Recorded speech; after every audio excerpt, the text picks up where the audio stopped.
na parlement Chilombo asombaki ba député apesi bango jeep ya palissade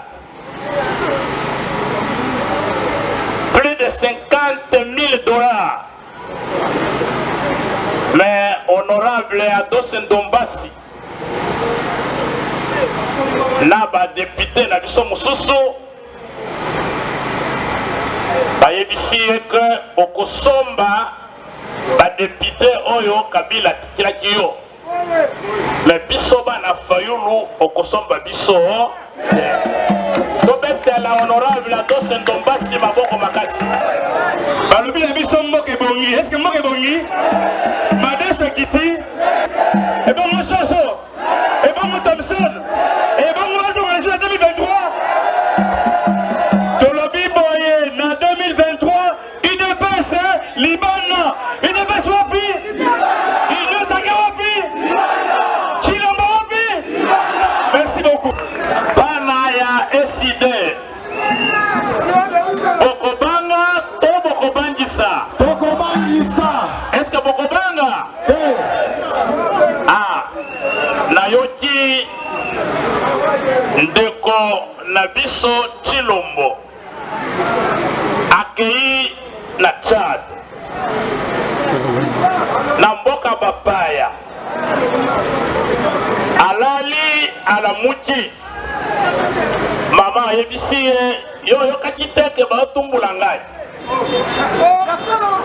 soki lobi olobi te okoyoka ngai ye mpe na ntongo azwi mikro aloba soki moto akritike biso lisusu na ndenge mabe akokota na boloko. Est-ce que bokondima ngo? Jamais. Est-ce que bokondima ngo? Jamais. 2023 voilà la peste déjà message à commandant du peuple. 2023 il faut population congolaise à récupérer victoire naie. 2023 olia te ozala na nzala ozala ya kotonda. 2023 Chilombo il faut akende. Est-ce que bokondima lisusu Chilombo azonga na pouvoir 2023? Est-ce que bokondima lisusu azonga? Voilà pourquoi tokondima te atikala mboka ezali kokende mboka ezali kokufa. Bandeko Ghana ezali occupé pendant déjà 2 mois. Barwandais baso progressé na Rutshuru baliji bakata nzela ya Rutshuru Goma pour que ba privé ba militaire na biso ravitaillement na front. Soki bakati nzela Goma ekozala indéfendable. Bandeko baso continuer kokufa na Beni jusque l'objet l'équipe bakufa ki soki 10 personnes ba égorger bango. On a na Ituri na Mambasa bo yokaki lobi 20 personnes bakufi.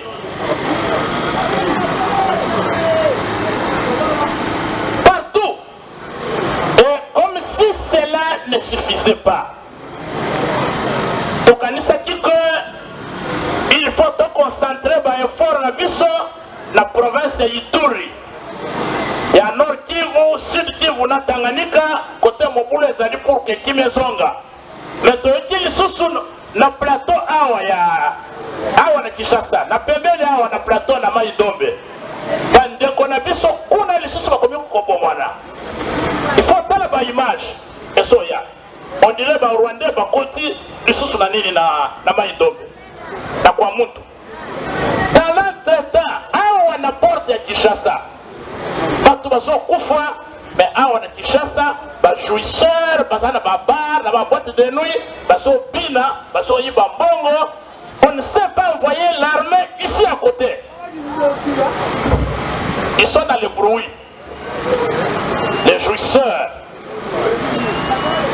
les fraudeurs, les frappeurs, musala na bango koyiba kambongo. Est-ce que tu continues côté ka batwande na pouvoir? Chers amis, soki mai ndombe awa pembeni bato baso kata na mitu. On a envoyé quelques policiers et tous ont été tués, tous les policiers. Mais nous sommes à côté ici. Balingi bapesa ba Rwandais raison que kobomaneza kaka na STT, kobomaneza pe na pembe na Kinshasa. Et nous disons trop, c'est trop. Il faut rapidement que l'armée intervienne dans le Maïdombe. Nous avons l'armée et les vaillants officiers de notre armée batanga dans l'académie militaire. Il y a États-Unis, il y a Chine, il y a Russie, il y a France, il y a Belgique. Les meilleurs officiers du monde. Tout ça dans moi. Nous avons les meilleurs officiers de la police. Nous avons les meilleurs officiers de renseignement. On ne peut pas assister un puissant dans l'Iwa ya bande qu'on a vu ça partout on est basoso. Et à Kinshasa ici, on peut attaquer à la machette n'importe où, n'importe quand. Dans l'entretemps, les jouisseurs, parce qu'il y a un bongo à l'État. Les millions sont à côté de la baboloko, il y a un million, parce que bimi. Chers amis, le bandit 2019, après prestation et serment à Chilombo, action à Liboso, 15 millions de dollars, il y a un pétrolier, Baïbi, on est en rétrocommission, et c'est normal. Rétrocommission, c'est normal. Et Tobosani. Après projet de 100 jours, chers amis, plus de 600 millions de dollars. Plus de 600 millions de dollars. Et Kotiwana. Basali théâtre et procès. Théâtre et procès. Paix à son âme, juge ou Yabandako Sambi Sabamibi à Koufa. Et Badjamal, Bakamere, tous ceux qui étaient en prison, tous sont en liberté. Un bongo et son guité. Après, Chilombo, le gouvernement naïe va organiser la plus grande escroquerie du siècle. Aram, Koïba jusqu'à la personne vivant avec handicap. Mawa Ezate, tout le monde, on tient unité na yo bazoui. Et nous avons compté la statistique de Pessibiso, Baïbi, Congolais, 400 millions de dollars. 400 millions de dollars na escroquerie Yaram. Silence de mort. Juge attend mon côté la justice. Abimi pour que à ça l'enquête toyeba mbongo wana. Et ça n'a budget il y a 2021. Et ça n'a budget il y a 2022. Mais bongo wana bande qui kokota na compte ya nani. Nous sommes les premiers pays au monde. Basalisi biso na mongo pour que tu combattre le Covid. Nzambe kaka bateli biso. Gouvernement ya Chilombo va détourner mbongo. Bayoki ke Banque mondiale azoya kosala enquête ya mbongo na ye apesaki biso bazui docteur Eteni azalaki ministre de la santé batie moi prison ya Lukuta après 15 jours où babimisie dilelo.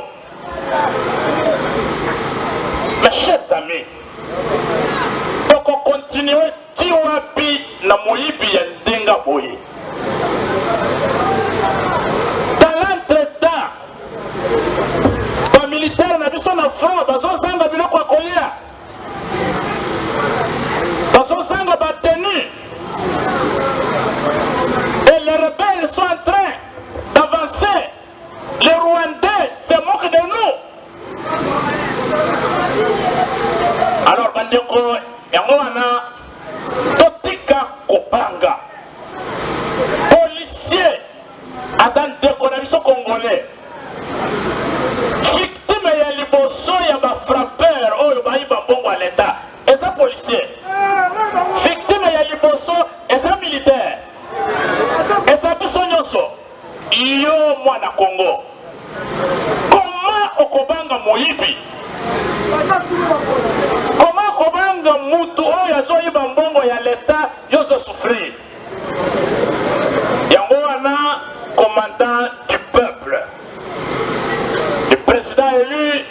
Fayulu Mayi ya lobby kende yebisa bana ya SID.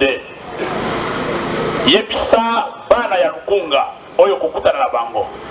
À partir ya lelo, il faut pas retenir résolution numéro 30 ya congrès na biso. Biso toko boyikote ba élection te. Toko kende maponami. Mais toko sala tout pour que l'élection est dans la transparente, est dans l'impartial, est dans la crédible et apaisée. Mais ce qui tokema ponami na 2023 toponi en tant que peuple mutu oyo tokolingaka mbamboka et que bamiyibi ya victoire ya peuple congolais bakanisi tour oyo et bakosala oyo basalaki mot d'ordre za moko. Si par aventure un individu ou groupe d'individus a meki lisusu koyiba victoire ya peuple, tour oyo tokozala na choix mosusu te. Choix na biso ekozala biso nyonso tokobima na babalabala ya Congo, poursuivre bango jusqu'à ce que tu récupères victoire ya peuple. Et que baninga nyonso ya monde entier bazosala. Est-ce que bokobanga? Est-ce que bokobanga? Bokondima lisusu bayiba biso victoire. Est-ce que bokondima lisusu bayiba biso victoire? Alors, vous êtes déjà informés. Yango wana nasengi bandeko na biso ya jeunesse. Jeunesse ya SID. Chers amis, espérance de vie ya Congo selon statistique ya Organisation mondiale de la santé et qui tue déjà et comme 45-50 ans tanayo ya mokili et si lui tozo ya mabe tozo la mabe bakisi bazotekela biso na banini ba pharmacie et ça ba piraterie. Donc zoto na biso eso lemba 50 ans moto akufi bande kona ngai sikoyo yo osana 55 ans osana 60 ans osokanisa osana vie te osana ebembe osotambola osali ebembe osotambola yango bino ba jeune. Vous avez encore 20 ans, 25 ans, 30 ans. On y a pas que pas ils sont poussana. Sorti. On vendit boso tala bato baso yiba mbongo et boso banga. On y a pas que d'ici 20 ans, toute cette génération va partir. Toute cette génération tokufa. Et dans l'entretemps, bato baso yiba mbongo. Tosali statistique ya bamiyibi nyonso baza na pouvoir. Bango nyonso basi na bango na bana na bango baza na poto. Bana na bango bazotanga na poto. Basi na bango bavandi na poto. Dans l'entretemps bazoyiba mbongo bakei kosomba bapartement na poto. Bajouisseur. Alors yango wana botika kobanga. Mutu akosala biso eloko azali. Le Congo s'appelle la République démocratique. Soki mutu alingi intimider biso. Soki olingi intimider biso tokanga minoko. Il faut d'abord okufa. Okende ko rejoindre Mobutu, on rejoindre Idi Amin Dada, on rejoindre Jean-Bédel Bokassa. Okende ko intimider batu kuna na époque na bango. Est-ce époque na biso oyo ezali sous intimidation? Yango wana bandeko na ngai tobongama totelema na mikolo ezali koya commandant du peuple akopesa biso message. parce que babandi déjà qu'on préparait fraude au lieu kadima asalisa enrôlement oyo bato basozela etikali 16 mois tokende maponami toyoki ke balingi basala recensement ya population na enrôlement nzela moko. Est-ce que tokondi mango? Est-ce que tokondi mango? Mais babosani que totelemaki na tangu Joseph Kabila alingaki a conditionné organisation ya élection na recensement. Bande qu'on a vu ça bakufaki na ville oyo. Totelemi jusqu'à ce que Léo Kengo Wandondo, président ya Sénat alongola ki disposition wana. Recensement ya population na mboka na biso. Il faut ezwa 2-3 ans. 2-3 ans pour que le recensement ici là. Mais ce qu'on il faut confondre le recensement et l'enrôlement. Le recensement, il faut banda à partir de moi, na botami lelo jusqu'à na papa ou à 100 ans. Mais enrôlement, ils sont concernés par majeur à partir de 18 ans. Et c'est 16 mois. Il y a un banda recensement où il y a 3 ans. Est-ce que vous comprenez l'idée de Bango? Ceux qui m'ont bandé le recensement, tu combien après 16 mois, c'est que non. Moussala recensement et s'il a noté, il faut pousser tout cela, ceux qui ont aussi le recensement de tout ça ma ponami. Et Bazoua, rêve na bango oyo bazoluka ezali glissement. Est-ce que beaucoup linga glissement? Est-ce que beaucoup linga glissement? D'abord, bandeko nangai tous à la cima ya commandant du peuple. Tous à la vigilant.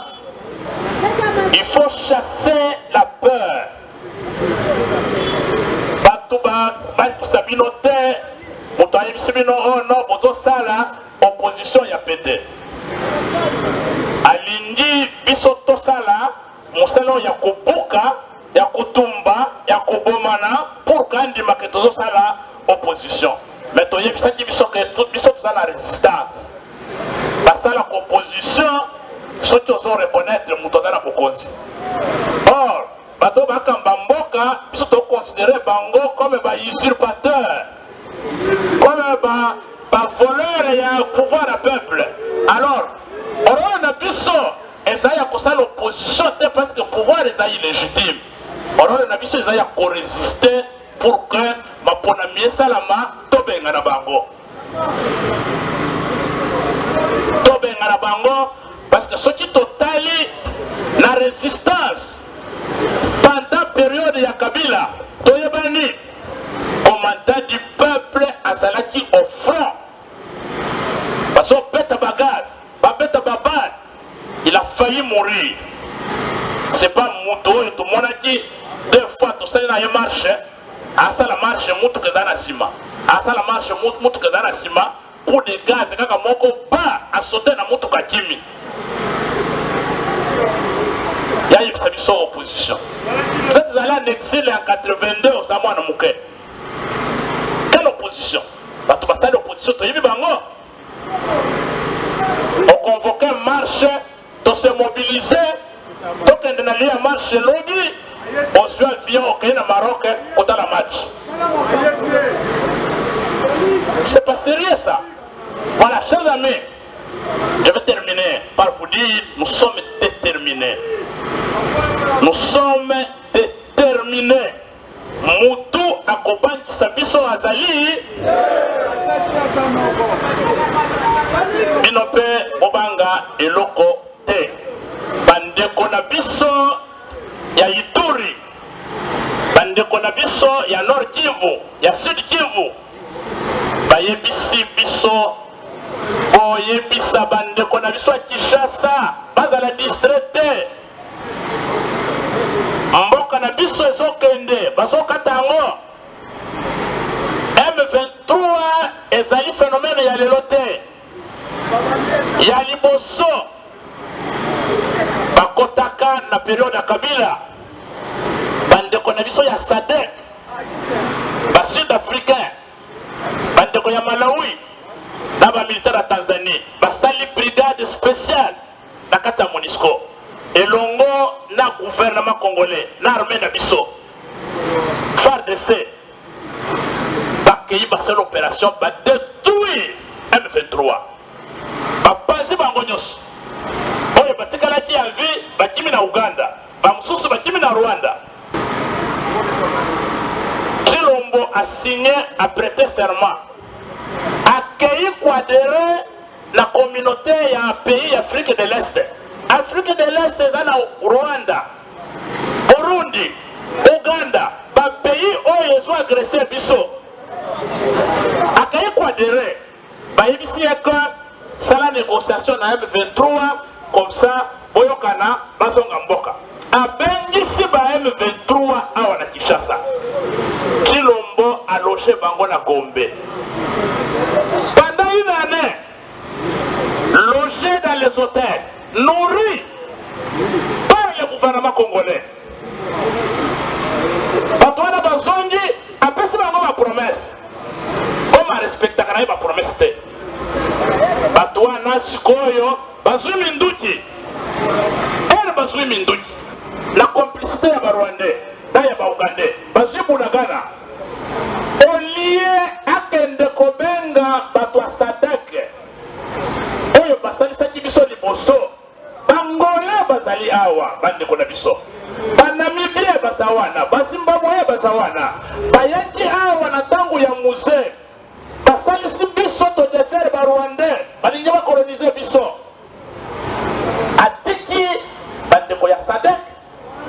Oyo basali sakabiso akeiko benga ba Ougandais, ba Burundais, ba Rwandais, papa. Ata vous-même. Ata binomoko. Batu oyo bazo former ba rébellion. Bazo attaquer biso. Ka batu moko wana okende bisusu ko benga bango baya basimbisa biso pour que babundisa bande ko na bango. Est-ce que zalaka? Est-ce que zalaka? Yango wana bitumbezo silate. Opération Bozoyoka ya mutualisation. Opération Oyoka, opération ya la force Afrique de l'Est. C'est banal. C'est ça Burundais. Mais Burundais ça déjà pas na biso depuis Kala. Rwandais ça déjà na mboka na biso. Rwandais ça awa na Kinshasa jusqu'à la présidence. Badawana. Ougandais bakotaki déjà awa. Sud Soudanais ça awa na Bambororo. Comment batouan là bazo semer désordre dans Mboka na biso. Donc il y a une organisation na bango. Et puis comme quelqu'un qui est allé se livrer et après on nous agresse. Donc on a bande kolanga na sukisa. Ce qui tolingi bitumba oyo sila. Il faut et le kwa liboso to accompagner ba manifestation nyonso ya bande kona biso baso bunda kuna na Nord Kivu na Sud Kivu. Na Ituri, il faut pas sentir que na Kinshasa aussi to telemi, to sana bango. Yami balé, to ça l'effort na 16 mois oyo etikali to benga na Chilombo et to son di Martin Fayulu, président de la République. Est-ce que Bolandi? Est-ce que Bolandi? Merci midi maître Gilles Yomanda na PCO, félicitations. Moussala tozo senga yangoy. Pour que Bissonyon soit totalement sans que Tobanga Moutou, tout défendre le Mboka na Bisso jusqu'à ce que tu numéré Mboka, la Maboko ya ba frappeur, ba jouisseur, on va faire un Mboka na Bisso na Bapaya. Na Pessimino, merci Mini, merci Mini. Le professeur de Mosquito. Congo Plus, télévision.